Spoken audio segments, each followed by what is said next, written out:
듣다 보면 내공이 쌓이는 방송 2시간 철학의 돌풀입니다.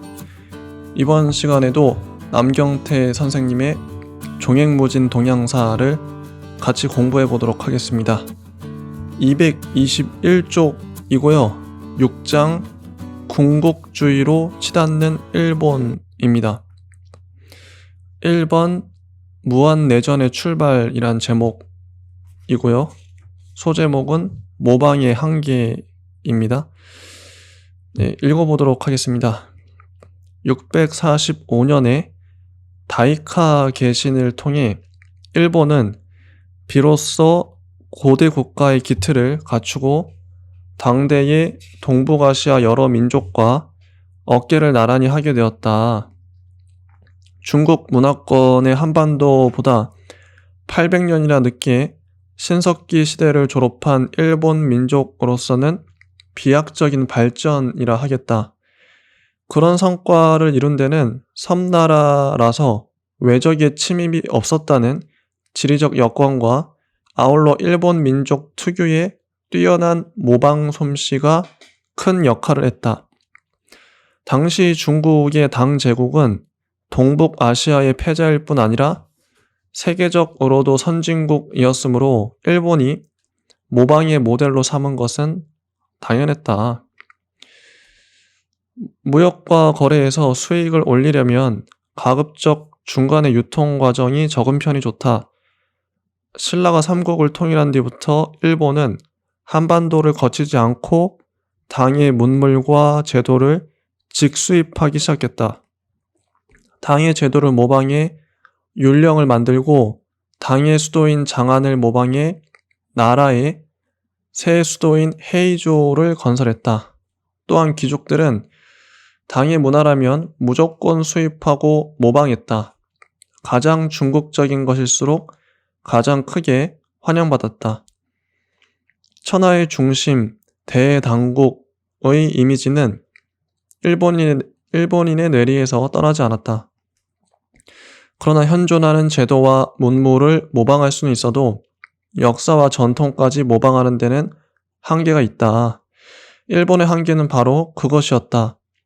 우선 수도인 헤이조의 이름에도 성이라는 글자가 버젓이 들어가 있지만 그 성은 여느 성과 크게 달랐다.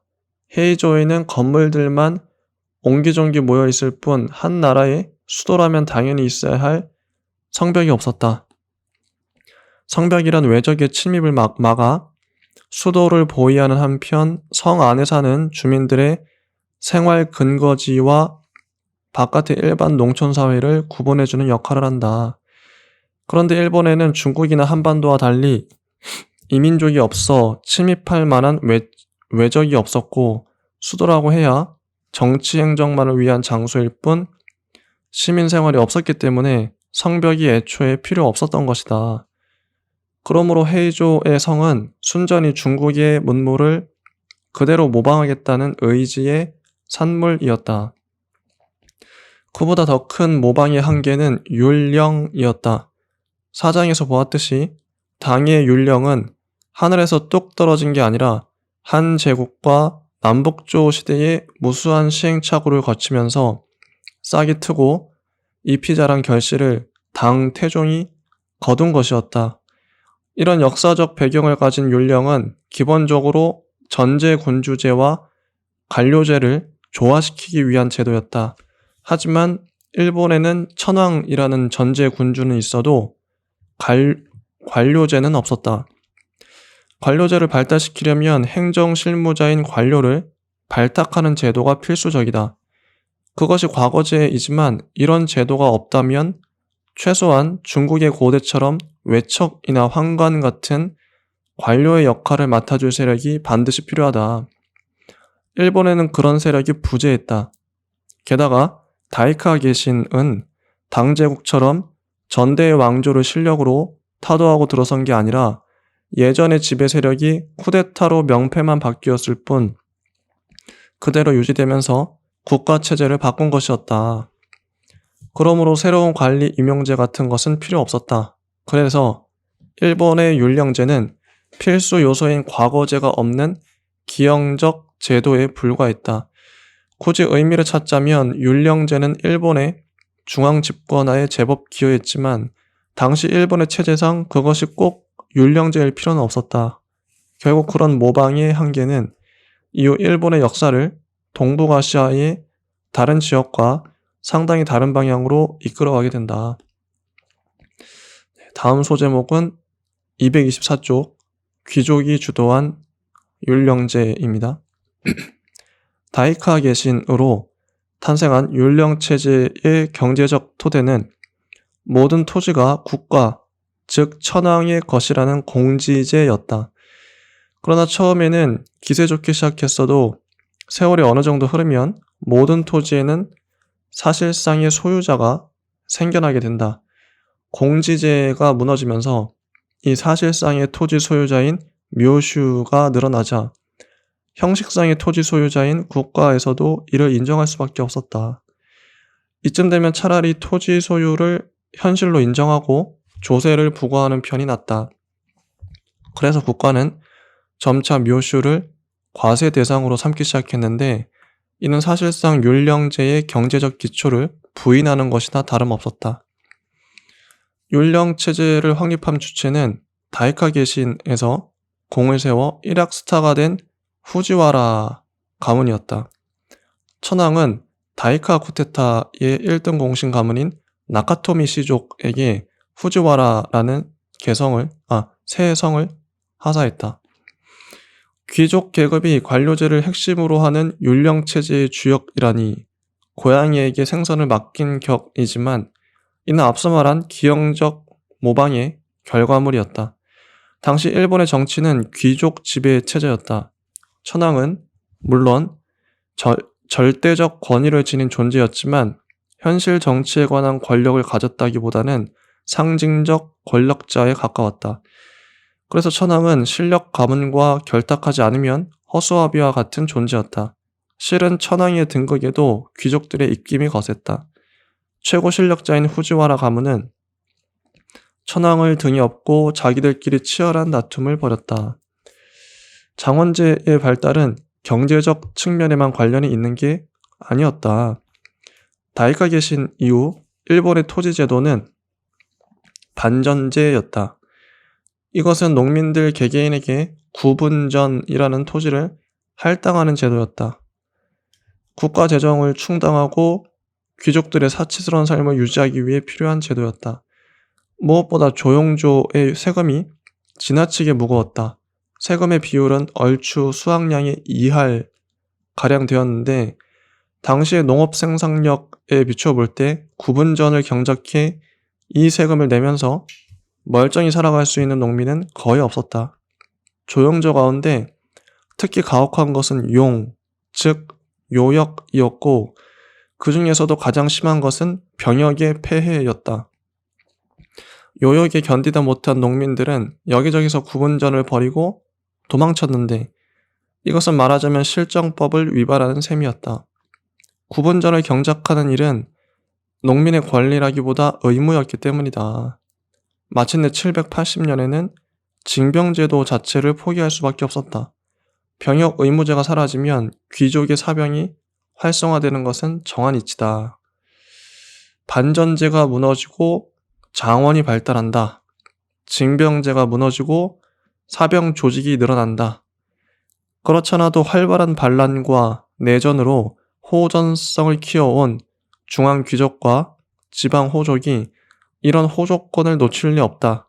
더구나 장원은 9세기부터 면세 특권까지 얻으면서 국가의 지배로부터 거의 반독립적 상태가 되었다. 물론 고쿠시라는 지방 행정의 수령이 중앙에서 파견되었지만 지방 호족들은 이미 고쿠시의 지배를 벗어나 있었다. 호족들은 자기 장원 내의 백성들을 무장시켜 사병 조직을 강화했는데 이것을 로도라고 불렀다. 말 자체로도 사나이들의 패거리라는 뜻이고 실제로도 깡패 집단이나 다를 바 없었다. 이렇게 독자적인 경제력과 무장력을 합법적으로 갖추게 된 전통의 시족 세력, 귀족 가문들은 급기야 자기들끼리 치열한 세력 다툼에 나섰다. 바야흐로 일본 특유의 내전의 역사는 이때부터 한층 강도 있게 전개되기 시작한다. 자, 다음은 229쪽 순수 무장의 집권이란 소제목입니다. 천황의 지위는 쇠락 1로에 있었다. 당대의 실력가인 후지와라 가문은 자기 딸을 황후로 집어넣어 외손을 천황으로 즉위시키는 방법으로 자신의 권력을 유지했다. 전체적으로 보면 후지와라 가문의 독재라고 할 수 있었으나 권력의 정상에 오르면 분열되는 게 인지상정이다. 이내 후지와라도 네 가기로 나뉘어 권력 투쟁을 일삼았다. 마침내 858년에 섭정이 된 후지와라 요시우사는 천황을 완전히 유명무실한 존재로 전락시켰다. 황족이 아닌 사람이 섭정에 오른 것은 이것이 최초였다. 섭정 정치가 지속되자 아예 제도로 자리 잡았다. 이제 후지와라 가문의 맏아들은 자신의 딸을 황후로 들여보낸 다음 천황이 어릴 때는 섭정으로 군림하고 어른이 되면 간박후로 집권을 하는 연장하는 새로운 전통을 열었다. 말하자면 상징적 권력인 천황과 실질적 권력인 섭정, 간박후가 모두 세습되는 시기인데 이것을 색한 체제라고 부른다. 이렇게 중앙 권력을 완전히 틀어진 후지와라 가문은 폭정으로 내달렸다. 적수가 될 만한 귀족 가문과 상급 관료들을 모두 제거하고 황족과 상층 귀족에게 지방에서 생산된 수입을 분배하는 지쿄코쿠라는 제도를 시행한 것까지는 여느 역사에서도 볼 수 있는 전제 정치다. 그러나 후지와라 가문은 더 나아가 일본 특유의 군국주의적 성격을 확립한다. 그들이 사병 조직으로 거느린 무사단이 바로 사무라이다. 사무라이란 옆에서 받드는 자라는 뜻이니 원래는 그리 명예로운 이름이 아니었지만 이후 무사의 시대가 도래하면서 무사 계급 나아가 일본 전체의 대명사가 된다. 예상할 수 있듯이 이윽고 황실의 대가 끊기는 상황이 생겼다. 1068년 후지와라와 외척 관계가 없는 고산조 천황이 즉위했다. 즉위하기 전까지 후지와라의 심한 견제를 받은 그는 천황이 상징 권력에 머물지 않고 현실 권력을 가지려면 후지와라 가문을 제거해야만 한다고 믿었다. 우선 후지와라의 경제적 기반을 약화시키기 위해 그런 장원 정리 사업에 착수하고 별도의 행정기구로서 원청을 설치했다. 고산조의 뒤를 이은 다음 천황 시라카와는 후지와라에게 카운터 블로를 안긴다. 그는 색한 체제 자체를 유명무실하게 만드는 절묘한 방책을 구사했다. 천황이 성장한 뒤에도 섭정이 간박후로 권력을 유지한다면 천황도 그렇게 하자. 시라카와는 제위 13년 만에 천황위를 양위하고 상황이 되었다. 아무리 색한이라 해도 시퍼렇게 살아있는 전임 천황만은 못하다. 상황이 원청에서 원정을 실시하자 마침내 후지와라의 독재는 무너지고 실권이 다시 천황 세력으로 돌아오게 되었다. 그러나 문제는 체제가 아니라 정치의 내용이다. 3대째 상황의 원정이 지속되었어도 전혀 개혁 정치는 없었고 색한 시대와 달라진 것도 없었다. 정치가 현저하게 퇴보와 후진성을 보이자 정치 세력 간의 다툼은 더욱 치열해졌다. 후지와라 독재가 끝난 뒤 형세는 황실과 후지와라 색한 가문, 귀족, 그리고 여기에 유력 사찰들이 조직한 무장 승병 집단 세력까지 더해져 더욱 오리무중에 빠졌다. 일본 전역에서 이들 세력의 사병 조직들 간의 무장 충돌이 빈발했다. 난세에는 무력을 가진 자가 권력을 장악하기 마련이다. 혼란의 와중에 후지와라의 무사단, 사무라이였던 미나모토 가문과 천황 측의 사병 조직인 다이라 가문이 떠올랐다. 처음에는 귀족들에게 고용되어 무력을 제공하는 역할이었으나 세상이 혼탁해지자 그들은 물 만난 고기처럼 활기를 치기 시작했다. 점차 그들은 실력에 걸맞은 지위를 요구하기에 이르렀다. 드디어 1156년에 그들의 실력을 가늠할 기회가 생겨났다. 상황 세력과 천황 세력이 황위 계승권을 놓고 격돌한 호겐의 난에서 미나모토와 다이라는 최초로 진검승부를 펼친다. 승리는 천황 세력이었으나 진정한 승자는 다이라 가문의 다이라 기요모리였다. 이 사건은 사실상 상황과 천황이 싸운 게 아니라 전통의 황족 귀족 세력과 신흥 강자인 무사 세력이 벌인 싸움이기 때문이다. 호겐의 난까지만 해도 귀족들의 들러리였던 무사 세력은 자기들끼리 싸운 이 헤이지의 난을 계기로 일약 정치 무대의 주인공으로 떠오른다. 승자인 기요모리는 유명무실해진 귀족 세력을 누르고 권력을 손에 쥐었다. 233쪽 모방을 버리고 독자 노선으로라는 소제목입니다.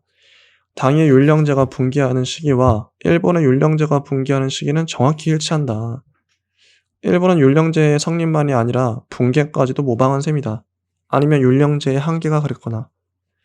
통일신라는 당과 함께 중앙 권력이 무너지고 혼란기에 빠졌으나 일본은 당과 결별하고 독자 노선으로 전환하기 시작했다.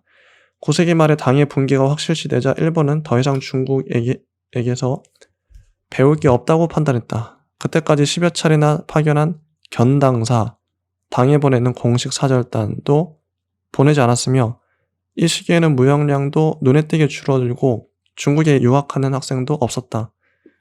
백제가 망할 무렵 한반도에서 배울 게 없다고 여기고 재빨리 손을 빼 한반도와의 교류를 끄는 것을 연상시키는 장면이다. 그에 따라 한동안 중국풍을 모방하는 것만이 최고라고 여겼던 일본의 문화도 궤도를 급선했다.